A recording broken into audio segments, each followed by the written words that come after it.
Pinangunahan ng DENR ang gindumara nga mangrove planting ng coastal cleanup didto ha Barangay Barbo, Giwan Eastern Samar kumo pagselebrar han ika-79 nga Arbor Day kakulop Hunyo 25. Sumalahan DENR nga panoyon na sabing aktibidad nga mahibalik ngan maproteheran ang mga naruba nga marine ecosystem pinaagihin pagtanomhin mga bakhawan ngan paglimpyo han baybayon.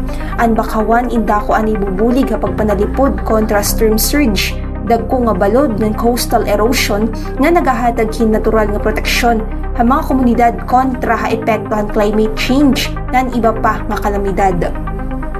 Nakiusahan na sabing aktibidad ang iba-iba nga ahensya ngan sektor, mga tinaglawas ng DENR, Giwan Marine Resource, Protected Landscape and Seascape, Municipal Environment and Natural Resources Office Sukun Menro, MDRRMO, Philippine Coast Guard, BFP Giwan, Philippine Ports Authority, sugad man kan Councilor Polly Bagro, Chairman han Committee on Environment ngan ang mga opisyales han Barangay Barbo. Sumalakan Konsehal Bagro nga ang pagkaurusahan iba-ibang sektor importante abot mapakusog ang climate resilience han komunidad, maprotehiran ang biodiversity ngan masiguro ang long-term nga pagprotehir han mga baybayon, dagat, habungtohan Giwan. Tikang din Giwan Eastern Samar ini Maureen Salamida, Eastern Samar News Service.